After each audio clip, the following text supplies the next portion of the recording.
Chapter 30. Nanny's Failure. Nanny didn't know what to say to Maleficent's story. The two were sitting in silence when Hudson entered the room. He carried a silver tray with a tiny scroll lying on it. "Excuse me, ma'am, but a message by Owl came just now. It's from Cersei." He took the tray to Nanny, who picked up the scroll. "That will be all. Thank you, Hudson," Nanny said. As she read the message, she couldn't help letting out a tiny gasp. "What is it?" asked Maleficent. "Has she found the spell?" Nanny didn't answer at first. "What is it?" Maleficent insisted. "Yes, she found the spell," Nanny replied. Maleficent smiled. "Then she is on her way to help us.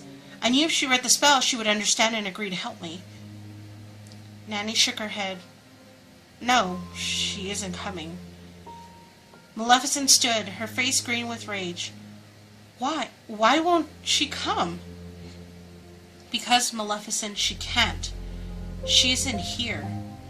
The Odd Sisters' house took it upon itself to move locations." Maleficent remembered speaking to the Odd Sisters about that long ago, but she thought they were just raving nonsense, as they often did. "Yes, they mentioned there is a fail-safe with the house. I completely forgot. Damn, I should have remembered." Maleficent started to pace around the room, her robe flowing behind her and her anger growing. "We needed Cersei. We need her powers to break the good fairy's addendum to my curse. We can't do it without her. We need 3. "Maleficent, calm down. I still don't understand why you cursed your own daughter to die, and to be honest, I don't think anything you say to Cersei would persuade her to help you with this, and I don't understand why." Nanny stopped herself. She was becoming too familiar with Maleficent, getting too close. She realized that she might be stepping over a boundary if she asked her question. "What? Why I abandoned my daughter? Why I had the Odd Sisters give her to you? Don't you see? Do I have to lay it out all for you? Have you not seen what has become of the Odd Sisters over the years? Do you not detect a change within me? I know you do. I know you can feel it. I can tell you no longer have any love for me, because I gave Aurora the best parts of myself. The parts of me you loved. I gave them away. There is nothing good left within me. She has all of it, and before my heart became truly corrupt, before I lost myself entirely, I decided to give up my child. I felt myself slipping away by the day. I felt myself becoming cold and empty. I had no love for her, so I wanted you to have her. I wanted you to care for her. I wanted you to have the very parts of me so that you could have your daughter back. But you gave her away. You gave her to those horrible fairies, even after everything they did to me. You hurt me beyond anything I'd ever experienced.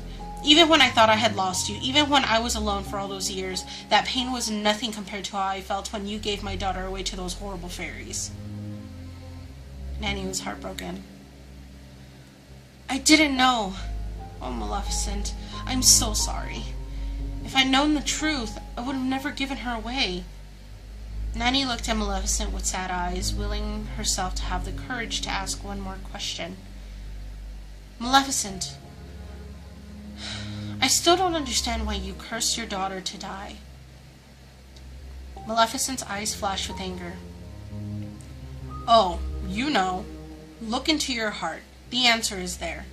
And if you truly don't know, then it is no fault of mine. You have the power to see time. You could have learned every bit of my story if you chose to. You could have helped me any time you wished." Nanny knew Maleficent was right. She could say nothing to defend herself. "You're right, Maleficent. I'm sorry. But we have to save your daughter now. You can't leave her sleeping in the castle forever. It's not too late to save her and yourself. You truly don't know. Then, if you did, you wouldn't ask that of me. I can't let my daughter wait. Don't you see?" But before Maleficent could finish, she heard a choir of screams and gasps. The fairy godmother, Flora, Fauna, and Merryweather stood in the doorway, stricken looks on their faces.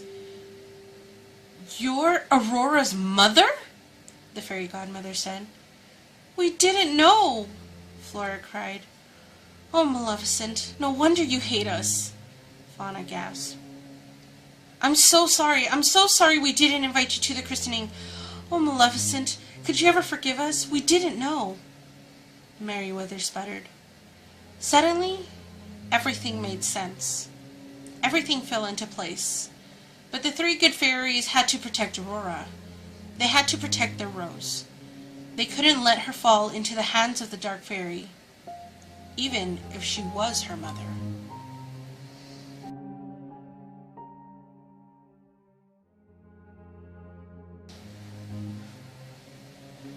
Chapter 31. The Book of Fairy Tales. Circe and Snow White sat close to each other as the odd sisters' house settled into place. Wherever they had landed, it was dreadfully dark. Snow, stay here while I go have a look around, Circe said. We seem to have stopped. Snow held onto Circe's hand tightly, not wanting to let go. I'll come with you. Together, the two felt their way through the house, stumbling to the largest window. Snow gasped. They were in a sea of darkness, surrounded by pools of glittering stars that moved as if they were dancing to music the woman could not hear. Bright green and yellow lights streaked across the dark curtain of night, more beautiful than any sunset or sunrise they had ever witnessed. Circe had no idea where they were, though she had a feeling she knew where they weren't. They weren't anywhere within the many kingdoms, but somehow, inexplicably, she felt safe. I think the house has moved to its original place, the place of its birth. I remember my sisters talking about this. They warned me it might happen if anything ever happened to them, but honestly, I dismissed it. I regret now how often I didn't listen to their ravings, but everything they said was in fragments and rhymes. It was so hard to understand them. Snow White was surprisingly composed. I see. Well, I suppose there's nothing to be done about it. Do you think Nanny received the message you sent? She asked as she went around the room, lighting the candles on the sconces. Soon the room was filled with light. Circe blinked, letting her eyes adjust. I do think she got it. I sent it while we were still in the many kingdoms, before we left the world we know. But I'm afraid there isn't any way to contact her now. Snow White went to the love seat and picked up the mirror Circe had used to communicate with Nanny. Can't we use this? Circe had forgotten all about the mirror. Let's try. She took the mirror. Show me Nanny. Nothing happened. Show me Maleficent. Still nothing. Circe sighed and put down the mirror. Snow seemed to be thinking. What about the fairy tale book? She asked. I wonder if it's still writing everyone's story the way it was when my mother and I looked at it. Oh, you are brilliant, Snow. Let's check. Circe said, opening the book. It is. Look here. Snow, was this scene here before, between Nanny and Maleficent? Snow took the book and read the pages, quickly skimming over the parts of the story she already knew. This is strange. Some of it has changed. Just little bits here and there. I have no idea how magic works, Circe, but do you think the story is rewriting itself as new events occur? Circe wasn't sure, but it seemed like that was a good theory. It's likely, she said. Interesting. I wonder... Snow turned the pages to see what else has changed. Wait, this story wasn't there before. Snow saw a beautiful illustration of Circe as a small child. It was unmistakable. In the illustration, Circe was standing with her three older sisters under a brilliant night sky. Snow had never seen so many stars, even in her own enchanted kingdom. She noticed that Circe's sisters were standing around her in a triangular configuration, and there were markings on the ground that glistened in the moonlight. It was an odd illustration, and Snow didn't know what to make of it. What? What is it? Circe asked, seeing the expression on Snow's face. Snow White wrinkled her nose and pursed her lips. Circe was coming to realize that the little habit meant Snow White was concerned. The story's about you. Circe felt a jolt of shock move throughout her entire body. I don't want to see it, Snow. I don't. Please, let's just skip it. Snow gave Circe a look as if to ask if she was true. When Cersei didn't reply, Snow turned back to the Dragon Witch's story. She skimmed the pages to see if anything else new had been added. As they turned the pages, reading the heartbreaking story Maleficent had shared with Nanny, Cersei had to wonder if there wasn't some small part of Maleficent that was still good. Otherwise, Cersei figured she would have already killed the prince. What was holding her back? Cersei knew her sisters would have killed him or driven him to some sort of madness by now. "What is it? What's the matter, Cersei?" Snow asked. The story was so much like Snow's that Cersei didn't want to upset her by bringing up dark events from her past. "I just don't understand why she put the curse on Aurora. Everything else makes sense. I see her motivations, but not that part." Snow White put her hand on her cousin's cheek and smiled. "That's because you have never had a mother who tried to kill you. As awful as your sisters are, they clearly love you. I know they've lied and they've hurt people. They've hurt you. But after reading what they did for Maleficent, how they tried to help her, it seems to me they were very good witches at one time." Cersei thought that was an extremely kind thing for Snow to say, considering everything her sisters had done to Snow. Then Snow said something that surprised her. "And I think I know why Maleficent cursed her daughter. I think I know why she wanted her to die." "You do?" "I think I do."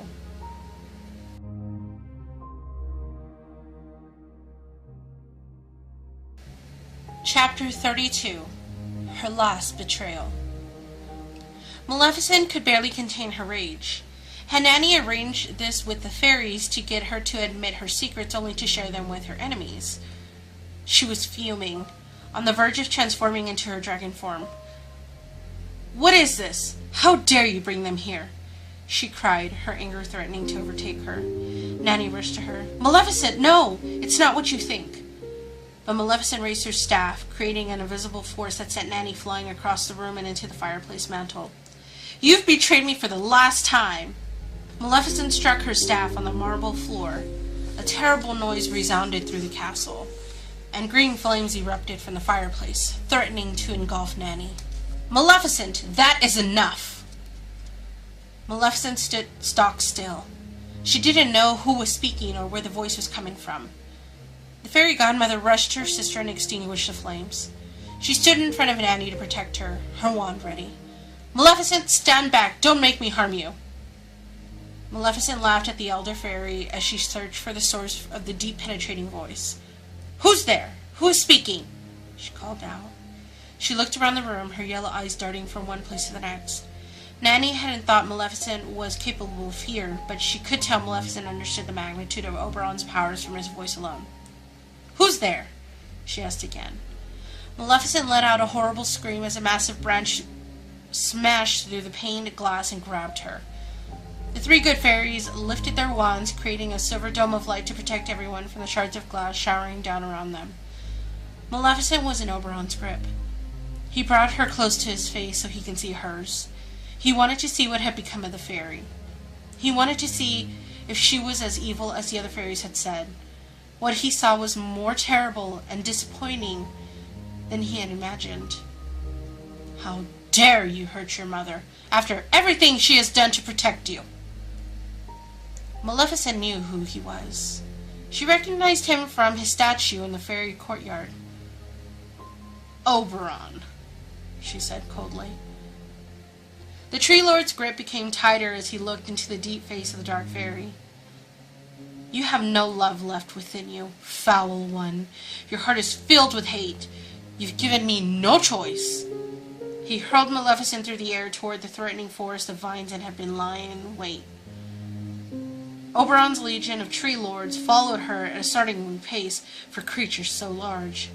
The earth cracked beneath their heavy footsteps, creating deep canyons and causing the castle and surrounding lands to shake violently and crumble. As Maleficent flew through the air, she felt herself exploding with heat. She knew what was happening. She was transforming. She let out a horrific scream as a storm of green flames erupted into an inferno that would rival Hades. She circled back to Morning Star Castle, setting everything aflame. Below, Oberon and his Tree Lords hurled giant rocks at her. Maleficent released a torrent of fire on Oberon's army. Her flames exploded into the grounds below, engulfing Oberon's soldiers. With a flap of her wings, Maleficent turned herself toward home. "Diablo, my pet, gather my birds, bring them to safety, bring them home." Diablo gathered all his mistress's ravens and crows, except for Opal, whom he couldn't find. "Opal, our mistress needs us." But she didn't answer. He hoped she hadn't been hurt in the war raging below, but he pushed forward. Maleficent flew toward her castle as fast as she could, dodging giant boulders. She knew if she could get to the boundary of her lands, the tree lords would not be able to follow. She looked back at the massive army of trees and the terrible forest of vines gaining on her. As she unleashed another stream of flames, she was struck by a giant boulder. Blood poured from her injured wing, as she felt herself falling toward a large crumbled tower. Maleficent tried to change direction, but her wings were being shredded by the storm of rocks coming at her from all sides, causing her to careen into the tower, destroying it and landing among the rubble. The vines quickly overtook her, wrapping themselves around her. They choked her, binding her mouth closed so she couldn't breathe fire. Maleficent was helpless.